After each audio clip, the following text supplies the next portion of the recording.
హైదరాబాద్ నగరానికి సంబంధించినటువంటి జంట జలాశయాలు ఇక్కడ నుండి తీరాదు హిమాయత్ సాగర్, ఉస్మాన్ సాగర్ సంబంధించి చూడడానికి రావడం జరిగింది.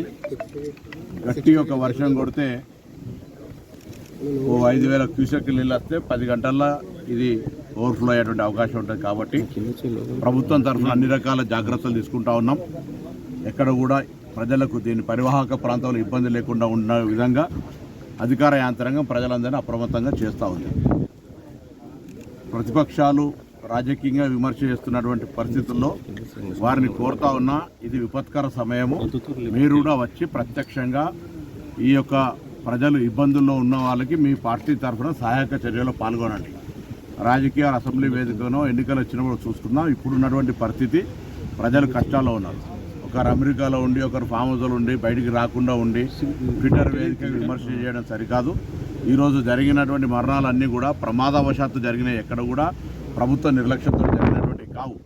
వారిని కూడా ఆదుకోవడానికి 5 లక్షల రూపాయలు ఎక్స్గ్రేషియా ఇస్తా ఉన్నాం. అందరినీ అప్రమత్తం చేస్తున్నాం. మొత్తం అధికారుల యంత్రాంగం అంతా కూడా ఎక్కడ హెడ్ క్వార్టర్స్ వాళ్ళు వదిలిపెట్టకుండా నిరంతరం 24 గంటలు పనిచేస్తూ ఉన్నారు. ముఖ్యమంత్రి గారు కూడా ఖమ్మం వెళ్ళి అక్కడనే నిద్ర చేసి ఈరోజు మహబూబాబాద్కు పోయి అవన్నీ కూడా పర్యవేక్షిస్తూ ఉన్నారు.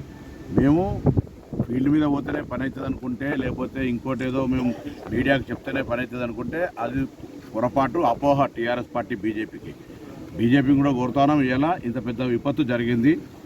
ఇన్ని ఎకరాల లక్షల ఎకరాల నష్టం జరిగింది. 5,000 కోట్ల రూపాయల పైన నష్టం జరిగిందని ప్రాథమిక అంచనా వేస్తుంది. ఇది జాతీయ విపత్తుగా తీసుకోమని అడుగుతాను. తక్షణం అంచనాలు తర్వాత అవన్నీ కూడా చేసే కంటే ముందు ఒక 2,000 కోట్ల ఆర్థిక సహకారం చేయమని చెప్పినాం. ఇప్పుడు పంట నష్టానికి సంబంధించిన ప్రాణ నష్టానికి, ఇతర ఆస్తుల నష్టానికి సంబంధించి కాక ప్రభుత్వ పంచాయతీరాజ్ రోడ్లు కావచ్చు, ఆర్ఎండ్బి రోడ్లు కావచ్చు, అనేక నష్టం జరిగినాయి. ఇది ప్రకృతికి సంబంధించి ప్రభుత్వ నిర్లక్ష్యం అని ఆరోపించేటువంటి అజ్ఞానులను అడుగుతాను. ఈరోజు ఇది గతంలో ఇటువంటి ప్రకృతులు వస్తే హైదరాబాద్ మునిగితే మీరు ప్రకటించినటువంటి అమౌంట్ కూడా ఇవ్వనటువంటి పరిస్థితి. మా జిల్లా కొండగట్ట లాంటి ప్రాంతంలో 69 మంది చనిపోతే కనీసం ఒకరొచ్చి పరామర్శించలేని మాననీయ కోణం లేనటువంటి మీరు మమ్మల్ని అడిగే ముందు మీరు ఒక్కసారి మీ గత ప్రభుత్వ పరిపాలన జరిగినటువంటి అంశాలను గమనించుకోమని కోరుతాను. తప్పకుండా మరొక్కసారి తెలంగాణ ప్రజలందరినీ విజ్ఞప్తి చేస్తున్నాం. అవసరం ఉంటే తప్ప బయటికి రాకండి. వర్షాలు ఇప్పుడు ఉపశమనం కలిగించినా మళ్ళీ వాతావరణ శాఖ కొన్ని ఉత్తర తెలంగాణ జిల్లాల్లో రెడ్ అలర్ట్ ప్రకటించింది. అక్కడ పాఠశాలలో సెలవులు ప్రకటించినాం. మొత్తం 33 జిల్లా కలెక్టర్లు హెడ్ క్వార్టర్లో ఉండి పంచాయతీరాజ్ కావచ్చు, ఆర్ఎండ్బి అన్ని శాఖల అధికారులు, గ్రామ కార్యదర్శిని మొదలెట్టుకుంటే సచివాలయ చీఫ్ సెక్రటరీ దాకా 24/7 పనిచేయడానికి సిద్ధంగా ఉన్నారు. ఎక్కడైనా ఏదైనా విపత్తు కలిగితే కంట్రోల్ రూమ్ ఏర్పాటు చేసినాం.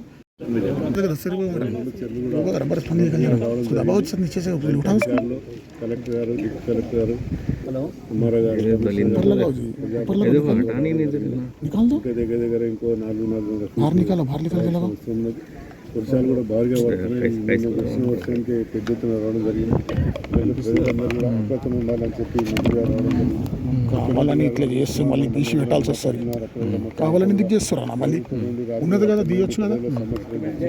మళ్ళీ కూడా ఈ ఏరియాలో 5 మంది ప్రజలకు ఏ ఇబ్బంది ఉన్నాయి అవన్నీ కూడా చూసిందంటే మూసినది పూర్తి అప్రమత్తంగా ఉండాలి. ఎందుకంటే రోజు ఎప్పుడు ఇచ్చినా ఎప్పుడు ఉంటుంది అనేది తెలియదు. అందరూ కూడా ప్రజలందరూ కూడా మూసినది బందుకోవాలన్నట్టు కూడా బయట ఉండాలని చెప్పినాం. అధికారులు కూడా దాని మీద చర్య తీసుకుంటున్నారు. చాలామంది ఎవరైతే మూసినది ఉన్నారో వాళ్ళందరూ కూడా పక్క చెప్తున్నారు. ఈ 2 చెర్లు కూడా నిండంగా నింపవలసిన అవసరం అనుకుంటుంది. కానీ వానలు ఎప్పుడంటే వర్షాలు మనం చూస్తుంటాం. దాన్ని ఇమ్మీడియట్గా ప్రజలందరూ కూడా బాగా ఐకమత్యంతో నుండి అధికారులు చెప్పినట్టుగా ఇంటే బాగుంటుందని చెప్తున్నాం. ఎవరికైనా ఇబ్బందులు ఉంటే కూడా మా దృష్టికి కానీ అధికారుల దృష్టికి కానీ లోకల్ స్థానిక కమిషనర్ గారికి వాళ్ళందరూ కూడా దృష్టికి తీసుకొస్తే మేమందరూ కూడా సౌకర్యం ఇప్పించే బాధ్యత సీఎం గారికి కూడా దీన్ని సీరియస్గా ఉన్నారు. ఎమ్మెల్యేలకు అందరూ కూడా చెప్తూ ప్రజాబంధకు అందరూ కూడా మేము ఎప్పటికెప్పుడు ప్రజలకు ముందు చేయాలని చెప్పి దాని అందరికీ ఈరోజు మంత్రి గారు కూడా రావడం చాలా సంతోషం. ఇంకా చాలా మనకు 4.5 ఫీట్లు 3.5 ఫీట్లు రావాల్సింది ఉంది. ఈ 2 చెర్లు కూడా ఎప్పుడైతే నింతో అప్పుడు ఇప్పే బాధ్యత అది కూడా 1-2 గంటల ముందు ప్రజలు కూడా తెలియజేస్తాం. ఒక దినం ముందే ఏ విధంగా చేయాలి అనుకుని ఈరోజు ఇంత మంచి కార్యక్రమం మా మంత్రి గారు పాల్గొంటూ మా అందరూ కూడా సంతోషం.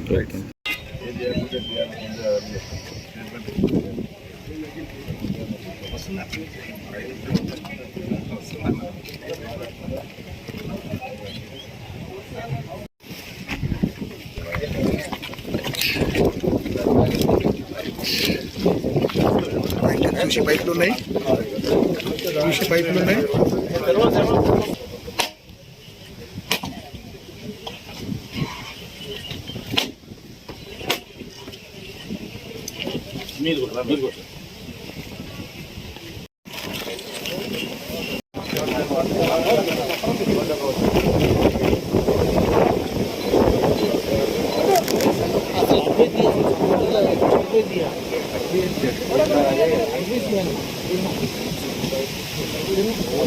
కొద్దిగా వెనక్కి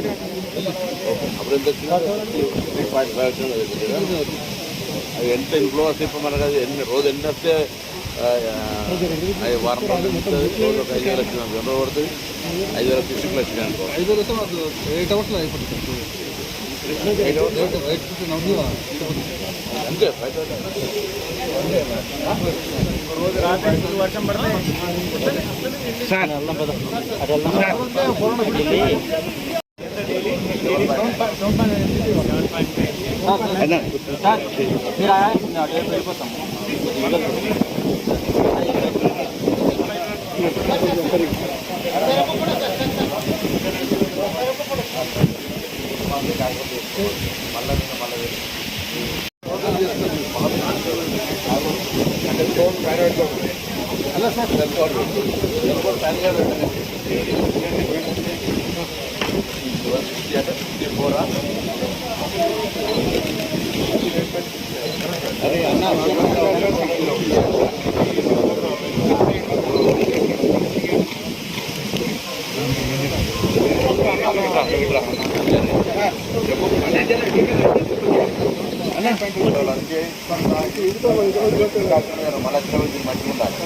డబల్ పెట్టింది అందరూ